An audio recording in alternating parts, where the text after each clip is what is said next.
साथियों, सबसे पहले तो मैं जो जन अभियान दिल्ली से साथी आए हैं, मैं उनका सबका धन्यवाद करना चाहता हूं कि वो बेलसोनिका की यूनियन की लड़ाई के पक्ष में खड़े हैं, उसके साथ खड़े हैं, उसके समर्थन में खड़े हैं। और साथियों ने आज अपनी बातों में बताया भी, आगे के अपने अनुभव भी शेयर किए हैं। मजदूरों की लड़ाई के बारे में भी बताया किस तरीके से मजदूरों ने लड़ाइयाँ लड़ी हैं, और आगे के भी बारे में कुछ सुझाव अपने दिए हैं मंच के माध्यम से। तो हम बेलसोनिका यूनियन की तरफ से हम सभी साथियों का बहुत बहुत धन्यवाद करते हैं। साथियों, यहाँ पे धरना लगे हुए लगभग आज 37वां दिन है, 37 दिन हो चुके हैं धरना लगे हुए। 12 अक्टूबर से हमारा धरना यहाँ पे चला हुआ है। और जो ये लड़ाई है बेलसोनिका यूनियन की, वो छटनी के खिलाफ और जो ठेका प्रथा के खिलाफ पिछले जो है लगभग 3 सालों से ये लड़ाई चली हुई है। हालांकि जो बेलसोनिका यूनियन अस्तित्व में आई 2014 में शुरुआत की यूनियन बनाने की, और 14 से लेकर 16 तक का 2 साल का यूनियन बनाने का संघर्ष चला।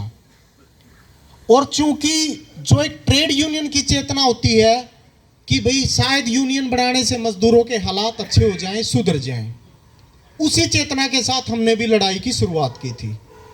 फैक्ट्री में ठेका मजदूर भी हैं, परमानेंट मजदूर भी हैं, ट्रेनिंग भी हैं।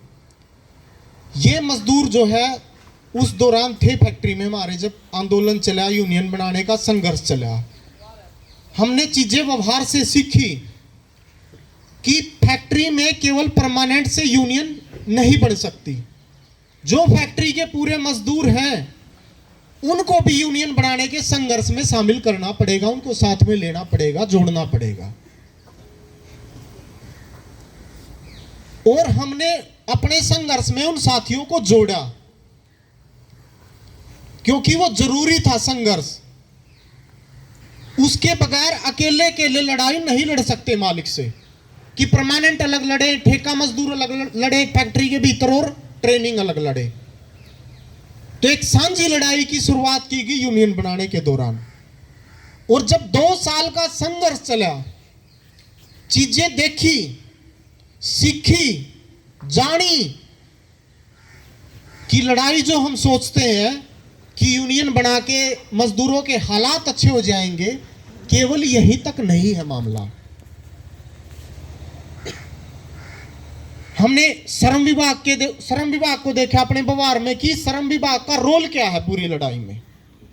हमने न्यायपालिका के रोल को देखा, हमने पुलिस प्रशासन शासन के रोल को देखा कि जब मजदूर की ताकत होती है तभी जो है मजदूर को कुछ राहत मिलती है।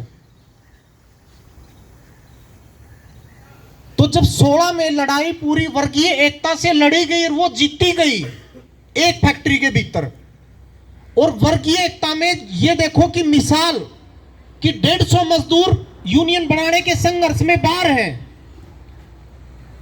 और जिसमें एक बड़ी तादाद ठेका मजदूरों ट्रेनिंग की है। पहली बार काफी लंबे समय में 2016 में बेलसोनिका के 150 मजदूर जीत के अंदर गए, मैं ठेका समेत और ट्रेनिंग के। उसके बाद किस तरीके से मैनेजमेंट ने विभाजन करने के प्रयास किए गए कि यूनियन परमानेंट की होती है, केवल ठेका मजदूर की यूनियन नहीं होती। ये पिछले लगभग 30 सालों से ट्रेड यूनियन में ये तर्क स्थापित है यूनियनों के बीच में कि यूनियन बनाते जब पूरे मजदूर हैं, लेकिन बनने के बाद वो यूनियन केवल परमानेंट की बन के रह जाती है। और अभी अपनी साथियों ने बात में भी रखा कि आज संगठित क्षेत्र में केवल 4% हिस्सा रह गया है परमानेंट का, एक तरीके से संगठित क्षेत्र में 4%, बाकी सारा असंगठित क्षेत्र। और असंगठित क्षेत्र के मजदूरों को यूनियन बनाने का क्या अधिकार है, क्या उनको बनाने दिया जाता है? जब परमानेंट की यह स्थिति है मजदूर की कि कानून में दर्ज अधिकार ट्रेड यूनियन एक्ट 1926, उसके तहत वो अपनी यूनियन बनाने में उसने पूरी फैक्ट्री के मजदूरों को एकजुट करना पड़ता है, तब उसको कानूनी अधिकार मिलता है। लेकिन वो असंगठित क्षेत्र का मजदूर जो ठेके पे है, जो अस्थायी है, उसको असल में मालिक कीड़े मकोड़ों से ज्यादा कुछ समझता ही नहीं है। कभी भी उसको ठेकेदार लात मार के बाहर निकाल देता है, अपमान उसको डेली सहना पड़ता है फैक्ट्रियों में, अपने ठेकेदार से लेकर उसके फैक्ट्री के सुपरवाइजरों तक का। तो आज जो दौर है, इतना कठिन दौर कि इस 4% के संगठित क्षेत्र को भी पूंजीपति सहन करने की क्षमता में नहीं है, उनको भी छटनी के माध्यम से बाहर निकाला जा रहा है। यह फैक्ट्रियों में वास्तविक स्थिति है मजदूरों की, परमानेंट यूनियनों की। तो इस छटनी की लड़ाई को किस तरीके से लड़ा जाए, क्योंकि वो पुराने तौर तरीके कारगर साबित तो नहीं हो पा रहे यूनियनों में। हड़ताल, जब हड़ताल की बात करते हैं तो हड़ताल करेगा कौन, क्योंकि ठेका वर्कर तो अलग है, काफी समय से उनसे सेटलमेंट हो रहे हैं, वो परमानेंट के हो रहे हैं। जब हड़ताल की बात आती है तो ठेका वर्कर की तरफ देखते हैं कि भाई तू साथ देगा मेरा। वो क्यों साथ देगा, सेटलमेंट तो तेरे हुए हैं, अधिकारों की बात तूने अपनी की है। अब जब तेरी छटनी की बात आती है तो ये तेरे साथ में खड़ा हो जाए, तेरी नौकरी बच जाए। तो ये जो विभाजन मैनेजमेंटों ने जो किया पिछले 30-40 सालों से उदारीकरण की नीतियों के तहत जो ये विभाजन चले, ये विभाजन ऐसे नहीं किया गया था, मजदूरों को बहुत सोच समझ के बांटा था उन्होंने। और जब ये सवाल आया 1991 में कि ठेका वर्कर तो हैं, लोडिंग अनलोडिंग पे तो लगेंगे, क्या हुआ, लग जाने दो। धीरे धीरे आज ये सवाल इतना कठिन सवाल बन गया किसी भी यूनियन के लिए, किसी भी ट्रेड यूनियन के लिए, एक फैक्ट्री के भीतर की पूरी वर्गीय एकता को किस तरीके से लामबंद किया जाए। वो क्या तौर तरीका हो जिससे मैनेजमेंट की छटनी के खिलाफ, जिससे मजदूरों के यूनियन बनाने के अधिकार के खिलाफ जो हमले हो रहे हैं, उनको किस तरीके से रोका जाए। बेलसोनिका यूनियन के सामने भी यह समस्या आई। बेलसोनिका यूनियन जब 16 में अस्तित्व में आई तो इस चीज को समझ चुकी थी कि वर्गीय एकता मजदूर के लिए कितनी महत्वपूर्ण है, उसकी लड़ाई के लिए कितनी महत्वपूर्ण है। इसलिए उसने जो है, जब केरल में बाढ़ आई तो केरल में बाढ़ पीड़ितों के साथ अपनी एकजुटता प्रदर्शित की और यहां से साथियों ने जो भी आर्थिक सहयोग बना वो उन्होंने वहां पहुंचाया। किसान आंदोलन के दौरान फैक्ट्री से हर महीने 100 रुपए साथियों ने इकट्ठा किए, क्योंकि वो मेहनतकश है, उनकी लड़ाई से हमारा ताल्लुकात है और हम उनकी एकजुटता के साथ खड़े होंगे। जेएनयू में जब छात्रों के साथ लाठीचार्ज होता है, फीस वृद्धि के जब खिलाफ वो खड़े होते हैं, तो बेलसोनिका यूनियन ने यहां पे प्रदर्शन किया। तो जो ये सामाजिक लड़ाइयां थी, जो छात्रों के आंदोलन थे, जो किसानों के आंदोलन थे, बेलसोनिका यूनियन अपनी क्षमता भर वो योगदान करती आई और अभी तक वो करती है, क्योंकि हमें पता है कि वर्गीय एकता कितनी महत्वपूर्ण है हर लड़ाई में। और कोई भी बड़ी लड़ाई हो, चाहे हम समाज परिवर्तन की बातचीत करते हैं, लेकिन वो लड़ाई भी बगैर व्यापक जनगोलबंदी के संभव नहीं है, वर्गीय एकता के संभव नहीं है। तो छटनी के खिलाफ जो मालिक का हमला था कि छटनी वो क्यों करना चाहता है, वो छटनी इसलिए करना चाहता है कि परमानेंट मजदूर को निकाल के उसके स्थान पे वो ठेके वाले मजदूर लेके आना चाहता है। वो कौशल विकास के नाम से मजदूर लेके आना चाहता है, जिसका न तो कोई यूनियन बनाने का अधिकार है, न संगठित होने का अधिकार है, और न ही वो अपने हक अधिकारों के लिए फैक्ट्री के स्तर पर इकट्ठा हो सकते। क्योंकि फैक्ट्री के अंदर जो हम देखते हैं, उस चार दीवारी के अंदर एक अलग ही राज सत्ता है, जहां पे भारत का कोई कानून काम नहीं करता। और वो कानून तभी काम करते हैं जब उस फैक्ट्री के पूरे मजदूर गोलबंद होते हैं, अपनी पूरी वर्गीय एकता के साथ उसको मुंह तोड़ जवाब देते हैं, तभी उसको जो है चीजें लागू करनी होती है। तो ये जो छटनी का मसला था कि वो संख्या कम करके जो मजदूरों की एक सामूहिक ताकत है उसको कम करना चाहता है, तो उसके बीच में ये यूनियन रोड़ा बन गई। हम जो है अपनी ताकत को और बढ़ाना चाहते थे कि जो ठेका मजदूर है उसको भी अपने आगोश में लो भाई, उसको भी संगठित करो, उसको भी अपनी यूनियन में शामिल करके मैनेजमेंट के हमले का मुंह तोड़ जवाब दो। जैसे ही हम अपने वर्ग की तरफ शिफ्ट हुए तो ये बात न तो मारुति को रास आई और न हमारी मैनेजमेंट को। ट्रेड यूनियन रजिस्ट्रार को बकायदा बेलसोनिका मैनेजमेंट चिट्ठी लिखती है कि आप यूनियन के पंजीकरण को कैंसिल करिए, इन्होंने गैर कानूनी काम कर दिया एक ठेका मजदूर को यूनियन की सदस्यता देके। मतलब जो संविधान में अभी है चीजें, उसी को ये बोल रहे हैं कि गैर कानूनी काम कर दिया। एक फैक्ट्री के भीतर काम करने वाला, उसकी मशीन पे काम करने वाला उस यूनियन का सदस्य नहीं बन सकता, इन्होंने बना के गैर कानूनी काम कर दिया। जबकि कानून में कहीं नहीं लिखा हुआ है कि उस फैक्ट्री में काम करने वाला श्रमिक उस यूनियन का सदस्य नहीं बन सकता। खुद ट्रेड यूनियन रजिस्ट्रार यूनियन के संविधान में जो अमेंडमेंट किया 2021 में, उस 2021 में अमेंडमेंट में उसने यह स्वीकृति दी कि बेलसोनिका यूनियन उस फैक्ट्री में काम करने वाले किसी भी श्रमिक को उसका सदस्य बना सकती है। यह उसने खुद ही किया और फिर खुद ही उसने इसके बावजूद अपने खुद अमेंडमेंट के खिलाफ जाके उसने यूनियन को पंजीकरण को कैंसिल किया। कितना गैर संवैधानिक और कितना गैर कानूनी तरीका। किस लिए? यह गैर कानूनी मामला नहीं है, यह मामला है कि एक फैक्ट्री के भीतर जो मारुति है, जिसमें बड़ी संख्या में कॉन्ट्रैक्ट वर्कर काम करते हैं, जिसमें से 15% वर्कर, 15 से 16% हिस्सा जो है परमानेंट एम्प्लॉय का है और बाकी हिस्सा कॉन्ट्रैक्ट वर्कर का है। अगर वो ताकत एक फैक्ट्री के भीतर कंप्लीट हो जाएगी, पूरी हो जाएगी, तो ये जो है मामला बड़ा बन जाएगा कि इस तरीके से भी लड़ाइयां लड़ी जा सकती हैं। तो ये असल मुद्दा है कि वो मजदूरों को उसकी वर्गीय एकता की तरफ बढ़ने से रोक रहे हैं। इसलिए बेलसोनिका यूनियन रोड़ा बनी हुई है कि वो छटनी नहीं होने देना चाहती। वो अपनी वर्ग की तरफ जो है मामले को लेकर जा रही है कि सारे एकजुट होकर मैनेजमेंट के हमले के खिलाफ एकजुट हो। और ये जो है एक नया तरीका है लड़ाई का। चूंकि साथियों ने अपनी बात में बोला कि बाकी यूनियनों का समर्थन लीजिए, बाकी ठेका मजदूरों का समर्थन लीजिए, वो यूनियन की तरफ से सारे प्रयास जारी हैं।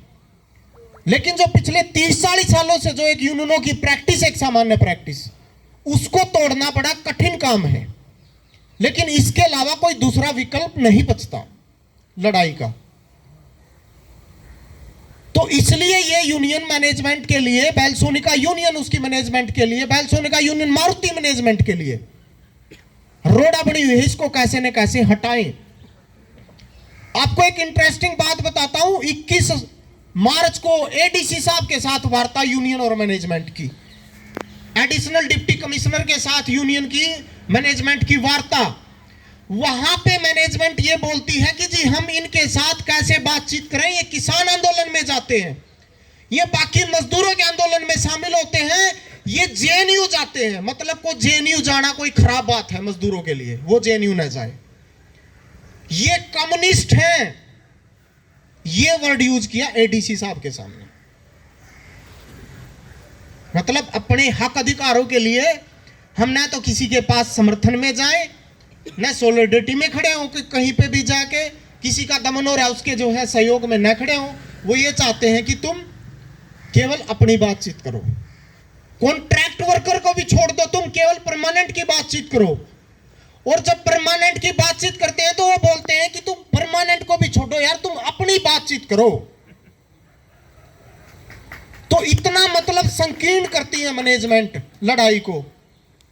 तो इस चीज को साथियों समझ के हमें यह चीज तोड़नी पड़ेगी कि वर्गीय एकता के बिना कोई भी बड़ी लड़ाई संभव नहीं है। और निश्चित ही यह रास्ता बहुत कठिन है, काफी बाधाएं हैं इसमें। तो और दूसरा विकल्प नहीं बचता हमारे सामने कि मैनेजमेंट की छटनी के खिलाफ लड़े, चाहे पूरे भारत में निजीकरण के खिलाफ हम लड़े, जहां पे निजीकरण की कवायद लगातार चल रही है। क्यों? क्योंकि वहां पे भी वो पूंजीपतियों को सुपुर्द करके, वहां पे भी ठेकेदारी प्रथा लागू करके, वहां पे भी एक बड़ा मुनाफा कमाना चाहते हैं। अब पूंजीपति के पास, भारतीय पूंजीपति के पास इतनी यथा संपत्ति हो गई है कि वो रेलवे जैसे बड़े सार्वजनिक उद्यम को भी खरीद सकता है और वहां पे ठेकेदारी प्रथा लागू करके बड़ा मुनाफा हासिल कर सकता है। सारी लड़ाई मजदूर और मालिक के बीच में ये मुनाफे को लेकर है कि मालिक चाहता है कि मैं मुनाफा ज्यादा से ज्यादा बटोरूं, मालिक वर्कर चाहता है कि मैं उस अपनी मेहनताना जो है मालिक से प्राप्त करूं। अब इस लड़ाई से आगे बढ़ना पड़ेगा कि केवल मेहनताना तक अब सोच नहीं रखनी पड़ेगी मजदूर को, उसको लड़ाई को समझना पड़ेगा कि अब ऐसे नहीं चल सकता ये मामला। जिस तरीके से तीखे हमले हो रहे हैं शासक वर्ग के, उसको समझना पड़ेगा लेबर कोड में क्या चीजें हैं। वो यही खुली छूट दे रखी है कि जो स्टैंडिंग ऑर्डर है, जो भी साथी मुन्ना प्रसाद बता रहे थे कि स्थायी काम पे स्थायी रोजगार के कानून का प्रावधान है अभी तक स्टैंडिंग ऑर्डर एक्ट में, लेकिन लेबर कोड में वो बदलाव कर रहे हैं कि अब स्थायी काम पे टाइम का वर्कर भी काम कर सकता है, यानी परमानेंट वर्कर की जरूरत नहीं है। ये इतने खतरनाक लेबर कोड हैं कि हड़ताल के संवैधानिक अधिकार को भी पाबंदियों में कैद कर रहे हैं कि उसके ऊपर भी 60 दिन की पाबंदी लगा दी कि 60 दिन पहले नोटिस दोगे आप। एक प्रोडक्शन करने वाले मजदूर के ऊपर भी फिर वो अपनी बार्गेनिंग कैसे करेगा? वो कलेक्टिव बार्गेनिंग जो उसके पास एक बड़ा हथियार होता था कि जिसके माध्यम से वो मालिक को टेबल पे लेके आता था हड़ताल करके कि उसका काम ठप हो गया, अब उसको मजदूर से बात करनी ही होगी। इन सारे अधिकारों को लेबर कोड में खत्म किया जा रहा है, समेटा जा रहा है, संकुचित किया जा रहा है। और सोनिका यूनियन ने जितने सेमिनार, जितने कार्यक्रम लेबर कोड को लेकर किए हैं, एक वर्करों में इसकी जो है चेतना भी पैदा हुई है कि लेबर कोड कितने खतरनाक है। और जो सोनिका यूनियन के ऊपर ट्रेड यूनियन रजिस्ट्रार का जो हमला है, वो केवल यूनियन के ऊपर हमला नहीं है, वो मजदूरों के जनवादी अधिकार के ऊपर हमला है कि आप एक छत के नीचे एक यूनियन में संगठित नहीं हो सकते। ये उसके जनवादी अधिकारों के ऊपर हमला है, ये डेमोक्रेटिक राइट के ऊपर हमला है। आज लोग ये आए हैं आपके समर्थन में भिन्न भिन्न संगठनों से,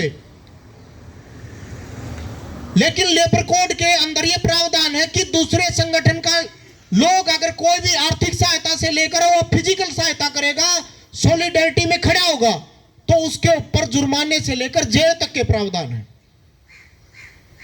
इतने खतरनाक लेबर कोड है कि मजदूर अकेला ही मरे, उसके समर्थन में कोई आए भी ना, यह स्थिति आगे आने वाले दौर में मजदूरों की होने वाली है। लेकिन साथियों, मजदूरों का इतिहास रहा है, जब यूनियनें नहीं थी, जब कानूनी अधिकार नहीं थे, तब भी वो लड़ा, अपने संगठन बना के लड़ा और कानून भी हासिल किए। हालांकि आज कानून है, ये दौर एक फांसीवादी सत्ता जो है, सत्ता बैठे हुए फांसीवादी, वो जो है सारी चीजों को सीधे मालिकों के पक्ष में कर रहे हैं। तो इस चीज को समझते हुए कि जो छटनी की तलवार लटकी हुई है, जो पूरे मजदूर वर्ग के ऊपर लटकी हुई है, उसको बगैर वर्गीय एकजुटता के पीछे नहीं धकेला जा सकता। हम पूरे प्रयास करेंगे कि बाकी यूनियनों को भी, बाकी मजदूरों को भी इस लड़ाई में शामिल किया जाए, और जो और संगठन है हम उनसे भी गुजारिश करेंगे कि जो लड़ाई है उसको व्यापक किस तरीके से बनाया जाए कि जो ये हमले हैं मालिक वर्ग के, उन हमलों के खिलाफ पूरे मजदूर वर्ग को, जब हम बातचीत करते हैं मजदूर वर्ग की, तो हम मजदूर वर्ग के दृष्टिकोण से ही चीजों को देखें कि केवल परमानेंट यूनियन उस चीज को पीछे नहीं धकेल सकती, उसको मजदूर वर्ग ही पीछे धकेल सकता है। तो जो साथी आज आए हैं, हम उनका यूनियन की तरफ से बहुत बहुत धन्यवाद करते हैं। बाकी हमारे साथी जो हैं वो लड़ाई में लगातार अंदर जो एक तरीके से मैनेजमेंट ने दबाव बनाया पंजीकरण रद्द होने के बाद कि आपकी यूनियन को खारिज कर दिया गया है, कभी वो बोलते हैं आप कमेटी बनाइए, हम कमेटी से के साथ डिस्कशन करेंगे। तो इस तरीके से मैनेजमेंट अंदर वर्करों को हरास कर रही है। साथियों, ये घबराने का समय नहीं है, ये हिम्मत के साथ खड़ा होने का समय है। और हम अभी तक अपनी इतनी लंबी लड़ाई लड़ते आए हैं अपनी वर्गीय एकता से, तो आगे भी इस लड़ाई को हम लगातार बढ़ाएंगे। और धीरे धीरे करके जो संगठन वाले साथी हैं अपनी एकजुटता के साथ यहां आ भी रहे हैं और आज भी आए हैं। आज आपको बता दूं कि मैं 2 साथी आए आज सुबह धरने पे। वो एक साथी उनमें से पहले बैल सोनिका में काम करके जा रहा है, उसने लाइव देखा अपने फेसबुक पेज से, वो लाइव देख के आया और वो अकेला था, मतलब 1000 रुपए धरने को जो है वो आर्थिक सहयोग दे के गया कि आपकी लड़ाई चल रही है तो मैं इतना ही कंट्रीब्यूशन कर सकता हूं क्योंकि मैं अकेला हूं। तो ऐसा नहीं है, लड़ाई में जो है साथी जुड़ेंगे, क्योंकि हम डटे रहे तो लड़ाई जीतेंगे भी साथियों, और साथी भी आएंगे और संगठन भी आएंगे और इस लड़ाई को व्यापक भी बनाएंगे। और 2016 में भी हमारे 150 साथी अंदर गए थे और याद होगा आप लोगों ने कि 3 साल का सेटलमेंट छोड़ दिया था परमानेंट ने। क्यों? क्योंकि हाँ, 150 परमानेंट, 168 परमानेंट कीजिए आप ठेका मजदूरों को। तो वो भी हमारे सामने उदाहरण है अभी अपनी लड़ाई का। और हम कोशिश करेंगे ज्यादा से ज्यादा अपने आंदोलन को व्यापक करने की, इसको जो है बड़े दायरे में लेके जाने की, और ठेका मजदूर और जो है उनको लेके आने की और अपनी लड़ाई को आगे बढ़ाने की। क्योंकि छटनी की तलवार हर फैक्ट्री के मजदूरों के ऊपर लटकी हुई है, तो कोशिश करेंगे सभी फैक्ट्रियों के मजदूरों को एकजुट करके एक बड़ी लड़ाई की ओर लेके जाने की। क्योंकि लेबर कोड का हमला आगे आने वाले समय में आने वाला है। लेबर कोड के खिलाफ भी हमारी लड़ाई जाएगी। और जिस तरीके से शासक वर्ग हमले कर रहा लगातार, निजीकरण से लेकर